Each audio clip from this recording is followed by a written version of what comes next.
எல்லாருக்கும் வணக்கங்க. கன்னிராசியில் பிறந்தவங்களுக்கு வரக்கூடிய சனி பயிற்சி காலகட்டத்தில் இந்த பிரபஞ்சம் எந்த மாதிரியான பலன்களை தரும் அப்படின்றத பற்றி தானுங்க ஆதாரபூர்வமாக இந்த பதிவில் நம்ம பார்க்க போகிறோம். சனி பகவான் பயிற்சி அடையக்கூடிய காலகட்டம் திருக்கணித பிரகாரம் 2025 வருடம் மார்ச் மாதம் 29ஆம் தேதி சனிக்கிழமை இரவு 9:44 பங்குனி மாதத்துக்கு 15ஆம் தேதி. இது திருக்கணித பிரகாரம். வாக்கிய பிரகாரம் நம்ம கணக்கு போட்டு நம்ம பலன் சொல்லலை. திருக்கணித பிரகாரம் தான் நம்ம பலன் சொல்கிறோம். அப்படி இருக்கக்கூடிய காலகட்டத்தில் கன்னிராசியில் பிறந்தவங்களுக்கு திருமணஸ்தானம் சொல்லக்கூடிய கலசரஸ்தானத்தில் சனி பகவான் வர்றது சாதகமாக அல்லது பாதகமாக, என்ன செய்தால் சௌகரியமாக இருக்கும், என்ன செய்தால் சங்கடமாக ஆகும், முழுமையான பலன் தானுங்க இந்த பதிவில் நம்ம பார்க்க போகிறோம். எதிர்பார்ப்புகள்ன்றது எல்லா ராசிகளுக்கும் இருக்க தான் செய்யுது. ஒவ்வொரு நேரத்துலையும் ஒவ்வொரு விதமான எதிர்பார்ப்பு. இப்போது இந்த பிரபஞ்சம் எல்லாருக்கும் எல்லா நேரத்துலையும் சாதகமான பலனே தர்றதில்லை. ஒவ்வொருத்தருக்கும் ஒவ்வொரு தருணத்தில் தான் சாதகமான பலன் தரும். சனி பயிற்சி காலகட்டத்தில் கன்னிராசி நண்பர்களுக்கு எந்த மாதிரியான பலன்?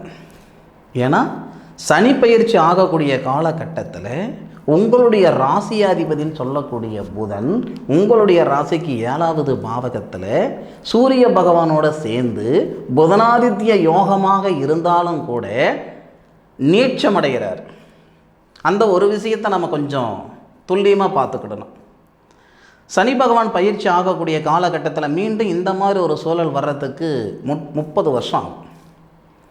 சனி பகவான் எந்த பாவகத்துக்கு போகிறாரோ அந்த பாவகத்துக்கு அதிபதி குரு பகவான் உங்களுடைய ராசியை பார்க்கும் பொழுது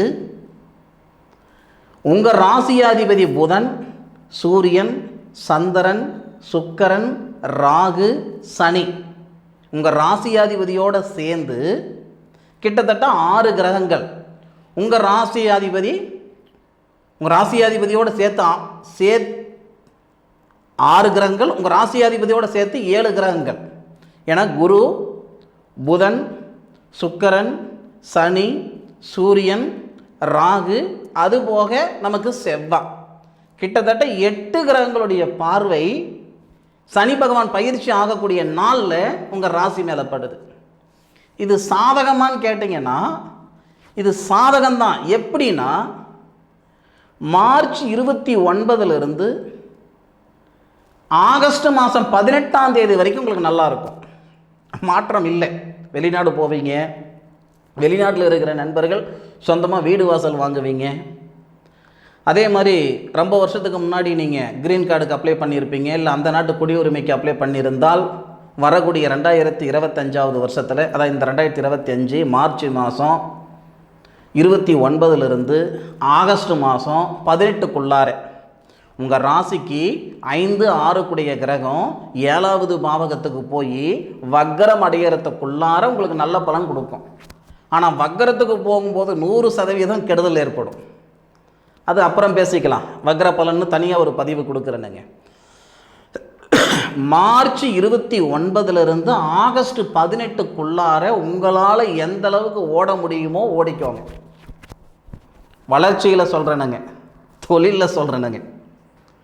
அதே மாதிரி காதலர்களுக்கு இடையிலேயே ஒரு சில சங்கடங்கள் ஏற்படுத்தும், கணவன் மனைவிக்குள்ளாரையும் ஒரு சில சங்கடங்கள் ஏற்படுத்தும். கொஞ்சம் சூதானமாக நடந்துக்கிடணும். ஒருத்தர் பேசும்போது ஒருத்தர் ஓரளவுக்கு விட்டு கொடுத்து போயிட்டீங்கன்னா உங்களுக்கு சங்கடம் வராது. இல்லை நான் பெரியவனா நீங்கள் பெரியவங்களான்னு பார்த்து சண்டை கடை போட்டுக்கிட்டிங்கன்னா சிக்கலாகி போயிடும், கடைசியில் பிரிவினைகள் ஏற்பட்டுடும். ஏன்னா சனி பகவான் திருமணஸ்தானத்துக்கு போகிறாரு. நாம் கம்மன் இருந்தாலும் நம்மளை சுற்றி உள்ளவங்களால் ஒரு சில சங்கடங்கள் கொடுத்துடும். முடிஞ்சளவுக்கு கணவன் மனைவி மற்றவங்களுக்கு கொடுக்கக்கூடிய முக்கியத்துவத்தை கொஞ்சம் கம்மி பண்ணிக்குவாங்க. எந்த விஷயத்துலனா, ஏதாவது ஒரு பேசிக்கிட்டு இருக்கிறீங்க, மற்றவங்க பேச்சு கேட்டுட்டு கணவன் மனைவிக்குள்ளார சங்கடங்கள் அப்படின்னா கொஞ்சம் யோசனை பண்ணி செய்யுங்க, ஏன்னா சிக்கல் ஏற்படுத்திவிடும். ஒன்று. அதே மாதிரி ஆகஸ்ட் 18 வரைக்கும் உங்களுக்கு சிக்கல் இல்லை. நான் மீண்டும் சொல்கிறேன். தொழிலுக்கு முயற்சி பண்ணிக்கிட்டு இருந்தீங்கன்னா புதுமையாக தொழில் அமைகிறதுக்கு வாய்ப்புகள் உண்டு. இல்லை சொந்தமாக பிஸ்னஸ் பண்ணலாம், ஏன்னா சொந்தமாக பிஸ்னஸ் பண்ணலாம்னு நினைக்கிறவங்கெல்லாம் கன்னிராசியில் ரொம்ப ரொம்ப கம்மியாக தான் இருப்பாங்க. ஒரு 20% அல்லது 22% அவ்வளோதானே தவிர 78% நண்பர்கள் நிறுவனத்தில் வேலை செய்கிறவங்க, அரசாங்கத்தில் வேலை செய்கிறவங்க, அடுத்தவங்க கிட்ட வேலை செய்கிறவங்க இப்படி தான் இருக்காங்க. நான் ஆய்வு பண்ண வரைக்கும் பார்க்குறேன். அப்போ உங்களுடைய வேலையில் நிச்சயமாக மாற்றங்கள் கொடுக்கும், பதவி உயர்வு வரும், அடுத்த லெவலுக்கு வருவீங்க. பொருளாதார ரீதியாக உங்களுக்கு எந்த வகையிலும் உங்களுக்கு சிக்கல் வராது. அதை நான் 100% சொல்கிறேன். ஏன் சனி பகவான் உங்களுக்கு வக்ரத்தில் போகும்போது கூட பொருளாதார ரீதியாக கடன் ஆகிடுச்சிங்க, கழுத்து பிடிக்கிற அளவுக்கு பண பிரச்சனையும் கடன் பிரச்சனை இருக்குதுங்க அப்படின்லாம் சொல்ல மாட்டீங்க. பரவலியாக தான் இருக்கும். 6வது பாவகத்தில் இருந்த சனியை விட 7வது பாவகத்துக்கு சனி போய் உங்கள் ராசியை பார்க்கும்போது பொருளாதார ரீதியாக கொஞ்சம் மிச்சமாக தான் இருப்பீங்க. நிம்மதி இருக்குமான்றது யோசனை பண்ண வேண்டிய விஷயம். நான் தான் சொல்கிறேனுங்களே, கணவன் மனைவிக்குள்ளார கருத்து வேறுபாடுகள் ஏற்படுறது, ஆக்கும்போது இருக்கிற நிம்மதி சாப்பிடும்போது இல்லைங்க, சாப்பிடும்போது இருக்கிற நிம்மதி தூங்கும்போது இல்லைங்க இப்படின்னு சொல்லக்கூடிய ஒரு சூழல், பறக்க பறக்க பாடுபட்டாலும் பாட்டுக்கு தகுந்த பலன் இல்லை அப்படின்னு சொல்லக்கூடிய சூழல் ஒரு சில கன்னிராசியில் பிறந்தவங்களுக்கு நடக்க தான் செய்யும். அது கொஞ்சம் அனுசரித்து பார்த்து சூதானமாக நடந்துக்கோங்க. எந்தெந்த விஷயத்தில் நம்ம ஜாக்கிரதையாக இருக்கணும் அப்படின்ற விஷயம் சொல்கிறேனுங்க. ஃபஸ்ட்டு கன்னிராசியில் பிறந்தவங்களுடைய தகப்பனுக்கு பாதிப்பு கொடுக்கும், தகப்பனுடைய ஆயுளுக்கு கெண்டத்தை கொடுக்கும். அந்த ஒரு விஷயத்தில் கொஞ்சம் சூதானமாக இருக்க வேண்டியது நல்ல விஷயம். ஏன்னா 12 கூடிய கிரகம் சூரிய பகவான் சனி பகவான் பயிற்சி ஆகக்கூடிய காலகட்டத்தில் உங்கள் ராசிக்கு 7வது பாவகத்தில் உங்கள் ராசியாதிபதியோடு இருந்து உங்களுடைய ராசியை பார்க்குறார். அதுபோக இந்த சனி பகவான் உத்திரட்டாதி நட்சத்திரம் தன்னுடைய சுய நட்சத்திரத்தில் இருந்து, அதாவது ஏப்ரல் மாதம் 28ஆம் தேதி புரட்டாதி நட்சத்திரம்னு சொல்லக்கூடிய அந்த குபேரர் அவதரித்த நட்சத்திரம் குரு பகவானுடைய நட்சத்திரத்தில் இருந்து சனி பகவானுடைய நட்சத்திரத்துக்கு சனி பகவான் வருவார். ஏப்ரல் மாதம் 28ஆம் தேதியிலிருந்து ஆகஸ்ட் மாதம் 18ஆம் தேதி சனி வக்ரம் அடையிறதுக்குள்ளார தந்தைக்கு பாதிப்பு கொடுக்கும். துலா ராசியில் பிறந்த நீங்கள் பெண்ணாக இருந்தாலும் சரி அல்லது ஆணாக இருந்தாலும் சரி உங்களுடைய தந்தைக்கு கண்டம் ஏற்படுத்தும். இது ஒரு விஷயம்.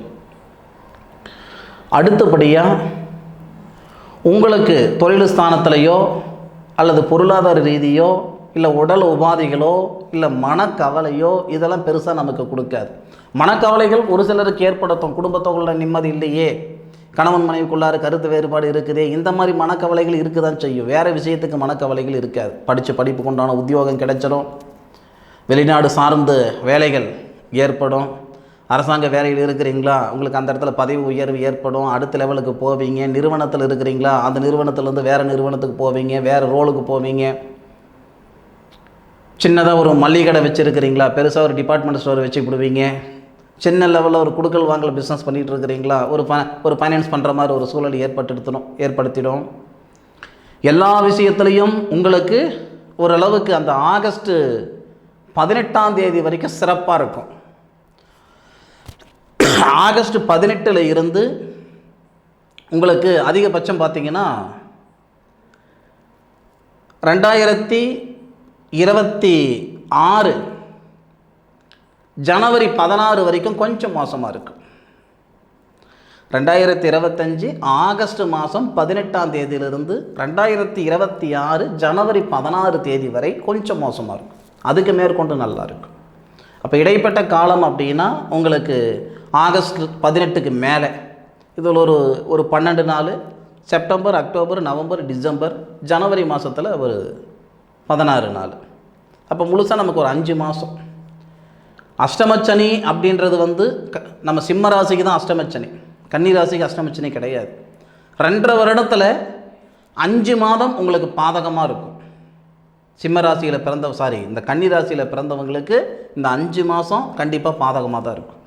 பாக்கி இருக்கக்கூடிய காலகட்டம் உங்களுக்கு நிறைவாக இருக்கும், நிம்மதியை கொடுக்கும், மகிழ்ச்சியை கொடுக்கும். இந்த நாளுக்காக தான் இத்தனை நாள் நான் காத்திருந்தேனா அப்படின்னு நீங்கள் நினைக்கக்கூடிய அளவுக்கு கண்டிப்பாக இந்த சனி பகவானுடைய அமைப்பு ஏற்படுத்தும். அதில் ஒன்றும் பெருசாக சங்கடம் வராது. தொழில் செய்யணும் அப்படின்னு நினைக்கிற நண்பர்கள் இந்த மே 16க்குள்ளார நீங்கள் தொடங்கிடுங்க.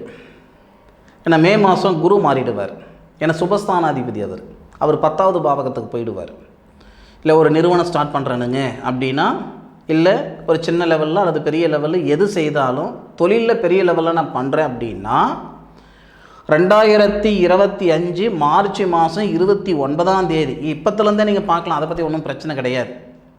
மே மாதம் 16 தேதிக்குள்ளார நீங்கள் தொடங்கிட்டீங்கன்னா உங்களுக்கு ஈஸியாக இருக்கும் ஒரு செயல் செய்கிறதுக்கு.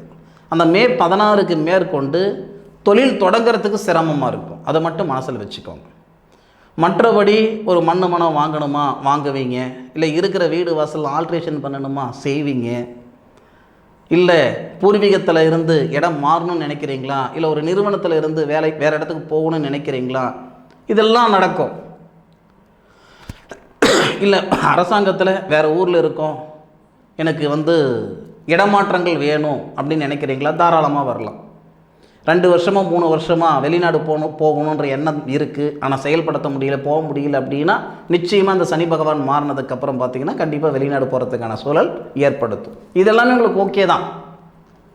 என்னன்னா தந்தைக்கு ஒரு சில சங்கடங்கள் ஏற்படுத்துறதும், கணவன் மனைவிக்குள்ளார சங்கடங்கள் ஏற்படுத்துறதும்